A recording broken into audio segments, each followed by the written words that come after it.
멜기세덱은 살렘의 왕이며 지극히 높으신 하나님의 제사장이었습니다.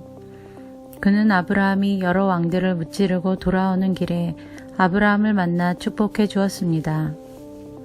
아브라함은 전쟁에서 빼앗아온 물건 중에서 10분의 1을 멜기세덱에게 주었습니다. 멜기세덱은 정의의 왕이라는 뜻이며 살렘 왕은 평화의 왕이라는 뜻입니다. 그의 아버지와 어머니가 누구인지는 아무도 모릅니다. 그의 고향이 어디인지 아는 사람도 없으며 그가 태어난 날과 죽은 날이 언제인지도 알지 못합니다. 그는 마치 하나님의 아들같이 영원한 제사장으로 있는 자입니다. 그가 얼마나 위대한 사람이었는지 생각해 보십시오. 우리 조상 아브라함은 전쟁에서 이겨 얻은 물건들 중 10분의 1을 그에게 주었습니다.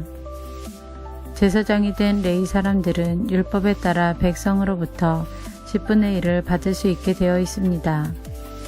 제사장들과 백성 모두 아브라함의 자손이지만 제사장은 자기 백성으로부터 10분의 1을 받았습니다.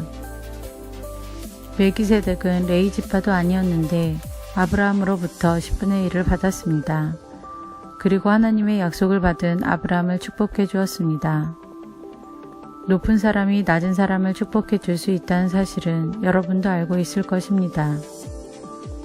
제사장들도 10분의 1을 받지만 그들도 결국 죽을 인간에 불과합니다. 그러나 아브라함으로부터 10분의 1을 받은 멜기세덱은 성경이 말한 대로 영원히 살아있습니다. 또한 백성들로부터 10분의 1을 받았던 레위 지파도 아브라함을 통해 멜기세덱에게 10분의 1을 바쳤다고 말할 수 있습니다. 왜냐하면 아브라함이 멜기세덱을 만났을 때 레위는 아직 태어나지 않았고 아브라함이 몸속에 있었기 때문입니다. 이스라엘 백성들은 레위 지파의 제사장 직분을 통해 율법을 받았습니다.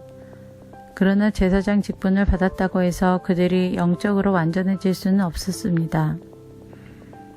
따라서 또 다른 제사장, 즉 아론의 계통이 아닌 멜기세덱의 계통을 따른 제사장이 필요했던 것입니다.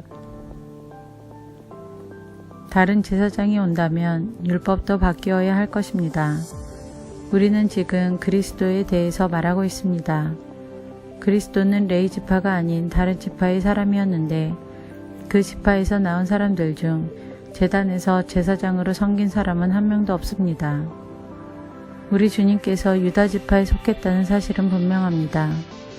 모세가 이 지파에 대해 말할 때에 제사장 직분이라는 것을 한 번도 말한 적이 없었습니다.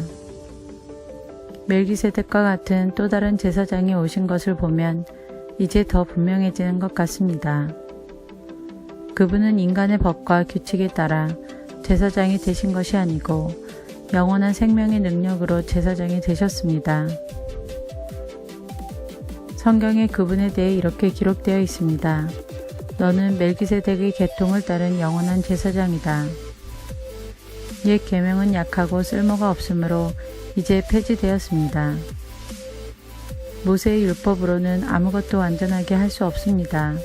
그러나 이제 우리는 더 나은 소망을 받았고 이 소망을 통해 하나님께 가까이 나아갈 수 있습니다. 예수님을 대제사장으로 세우실 때에 하나님께서 맹세하셨습니다. 다른 사람들이 제사장이 될 때에는 그런 맹세를 하지 않으셨습니다. 그러나 그리스도는 하나님의 맹세로 제사장이 되셨습니다.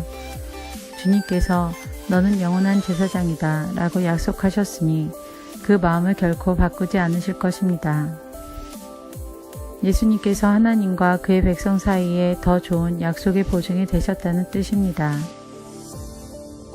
제사장들이 죽으면 제사장의 일을 더 이상 할 수 없기 때문에 제사장의 숫자가 많을 수밖에 없었습니다.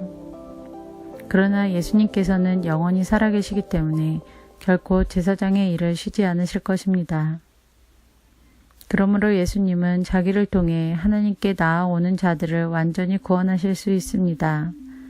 예수님은 항상 살아계셔서 하나님께 나아오는 자들을 돕고 계시기 때문입니다. 예수님이야말로 우리에게 진정으로 필요한 대제사장이십니다. 예수님께서는 거룩하고 죄가 없으시며 흠이 없고 죄인들과 구별되는 하늘보다 높은 곳에 계신 분입니다. 그분은 다른 제사장들과는 다릅니다. 그들은 매일 제사를 드려야 합니다. 먼저 자신의 죄를 위하여, 다음은 백성의 죄를 위하여 희생 제물을 바칩니다. 그러나 그리스도는 그럴 필요가 없으십니다. 예수님께서는 자기 자신을 희생 제물로 드려서 단 한 번의 그 일을 끝내셨기 때문입니다. 율법은 약점을 가진 사람들을 제사장으로 세웠습니다. 그러나 하나님의 아들이신 예수님께서는 하나님의 맹세하심을 통해 영원토록 완전한 대제사장이 되셨습니다.